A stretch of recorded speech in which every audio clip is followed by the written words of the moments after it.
After defeating Andy Roddick at the previous Wimbledon Championships, Federer was aiming to prevent the American from realigning the power balance.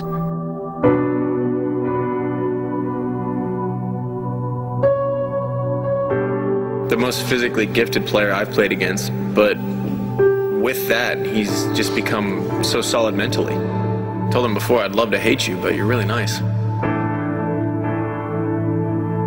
You just have to sit back and say too good sometimes.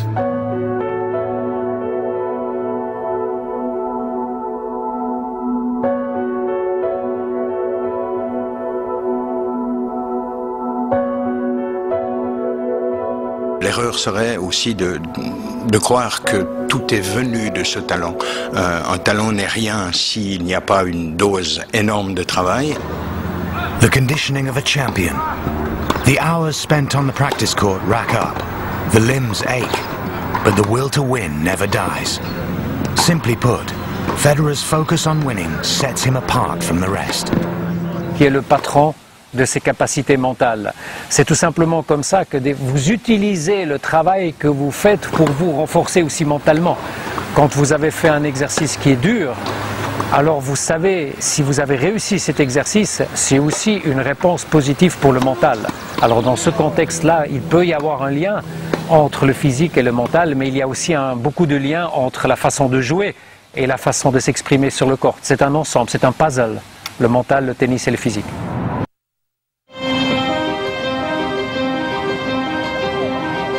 New York, a city famed for its unpredictability and brashness. The scene for one of Federer's most focused finals. Roger would return to the city that takes no prisoners as defending champion and would battle for the US Open title against one of the game's most illustrious champions. The final that sticks out for me, of course, would be the Agassi final. And that he played Roger was very fitting and symbolic. And I think Roger managed to handle the crowd, which was completely against him, and handled it with a lot of dignity and a lot of composure.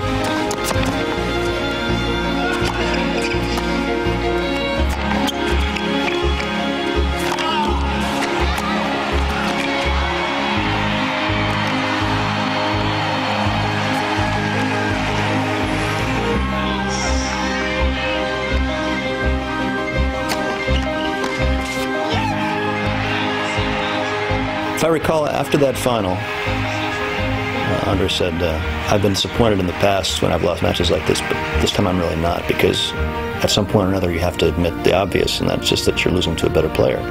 Having played against Sampras, and Becker, and Edberg, Lendl, and McEnroe as well, that's quite a statement.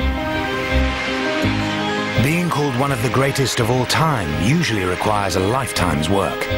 Federer was receiving such praise aged just 24.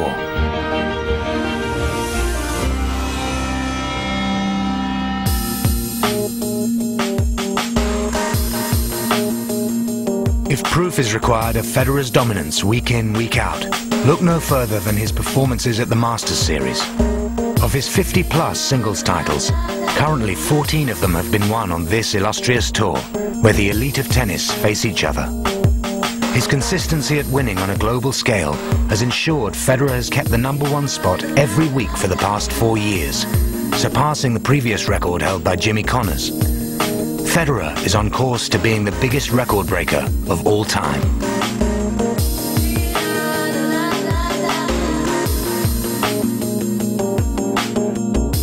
From Houston to Shanghai, his dominance at the end-of-season Masters Cup is perfection personified.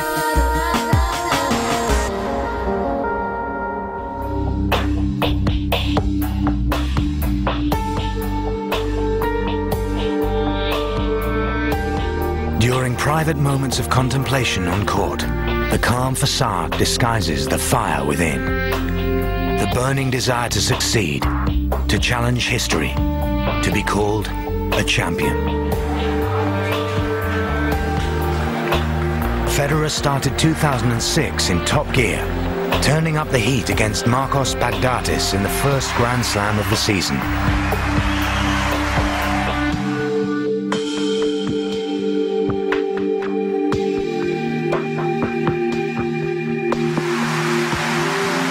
Federer's determination, allied with his killer instinct, was now familiar to the watching world, and it was leaving us wanting more. On a stage full of history, the presence of another great champion, Rod Laver, was not lost on Federer.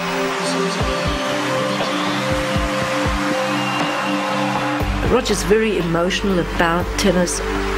He's interested in the history. I've experienced this time and time again, how he's very inquisitive. He wants to know as much as possible about the legends of the past in the game, and I think this was also the reason why he became so emotional. I think he's even comfortable how great he is, you know, probably talking about it and being compared with me and Laver and just the history of the game. I think he's pretty humble. There's something different about Federer. I just think he is bigger and better than anyone else that I've seen.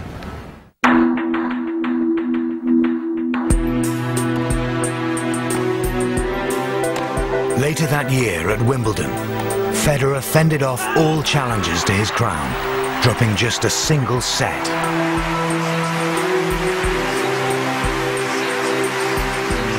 When it comes to the big moment, he has that extra gear and that extra belief that he's going to win. He had his fourth Wimbledon title, elevating him to new heights only reached by a select few at his favorite tournament. I've always felt very welcome at the club, to be honest. I've gotten into this very close bond with the tournament, you know, with Tim Phillips, everybody who worked at Wimbledon. They make me feel very much at home. And then the crowds, obviously, they've always been very respectful. It's very nice to play in such an ambiance, you know, it's such a nice feeling, you know, and so I've always respected that very much, and I think people feel that, you know. I don't try to put on a show. I try to go out there and play my best tennis, try to create some magical shots if I can, you know. If it doesn't work out, you know, at least I gave 100%, and I think that's what the English people really enjoy. Federer is a living legend at Wimbledon, something that Roger and the club are equally proud of. Hello, welcome to the museum. Thanks very much. And I think we're going to go this way. We're very proud to have him as the Wimbledon champion. We like to think we're, as it were, the best of tennis. We try to create the best stage for these athletes to perform. And I think Roger is an exceptional ambassador for the game of tennis, all that is best about tennis. He is very natural, very pleasant, and I get on extremely well with him. It's clear Roger Federer is a popular champion, but it's what we don't see, the interaction behind the scenes with the media and players, that defines the kind of champion he is. What you see is what you get. I think, as someone once said, he's just a normal superstar, and there aren't that many of those around. He just handles himself really well as a person. I think it's a really great trait to have, and a lot of people get lost in the whole celebrity sort of high, you know, he's just so marketable all around the world, everyone knows who he is. But he's just such a down-to-earth, really nice guy, and I think that's probably the most special thing about him. It's nice to get respect from your fellow players, absolutely. I try to be the normal person I am, try to be myself. They see that I'm trying my best, you know, to promote the tour, to make tennis a better place, you know, trying to get sponsors in, and, you know, I do spend a lot of time doing interviews, and it's obviously nice to hear good comments. Back in New York, Federer's ability to raise his game impressed a fellow champion. His understanding of just himself, what he needs, and especially in the big points.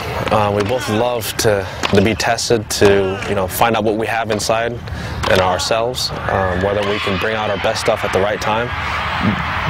That is a rush, and it is a rush to play your best in the biggest events, and to have, you know, your game peak physically and mentally in the biggest events. That's what it's all about.